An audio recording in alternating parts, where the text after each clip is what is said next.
The holiday shopping season has kicked off in the United States, and many retailers have even broken tradition by pushing their opening hours into Thanksgiving night instead of waiting for the official start of Black Friday. Now, exactly 5 years ago, the Federal Reserve announced its own unprecedented shopping spree, but it's hardly been helping America's economy. RT's Marina Portnaya met one of those behind the experimental policies who now says he thinks it was one big mistake. Black Friday, the day after Thanksgiving, is America's busiest shopping day of the year. Millions standing in lines for hours or even days before stampeding into stores to snag door-busting deals. Oddly enough, the Federal Reserve Bank has also used this pseudo-holiday to launch its own unprecedented spending spree, otherwise known as quantitative easing.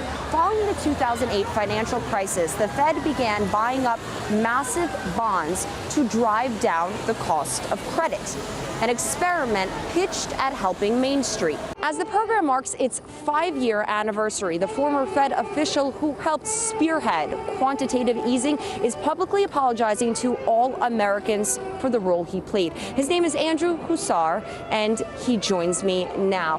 Andrew, what is so bad about quantitative easing that you felt you had to publicly apologize to the entire country? I believe we had a very big wake-up call with the financial crisis 5 years ago. We realized we had an economy that was overly reliant on Wall Street, where the banks had become too big and too concentrated for the larger economy. And what I feel quantitative easing ultimately has done is to reinforce that structure in the U.S. economy, and a lot of the benefits of QE have ultimately gone to the banks rather than to the Main Street American. So if we see that over the course of 5 years, those that have benefited from QE have been the richest people in the United States, or the richest companies, the richest banks, and the majority of Americans are not benefiting from this. Why is QE still continuing? The problem is that the Fed at this point is the only one doing something,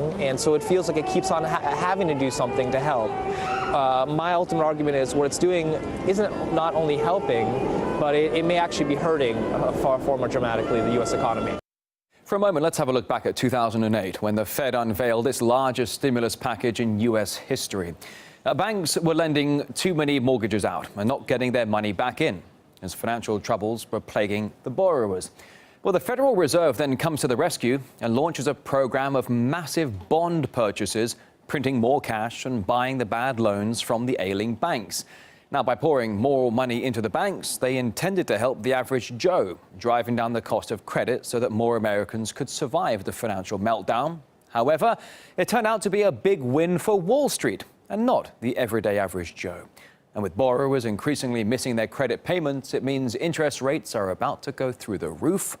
The publisher of Trends Journal, Gerald Celente, he warns of grave consequences to come.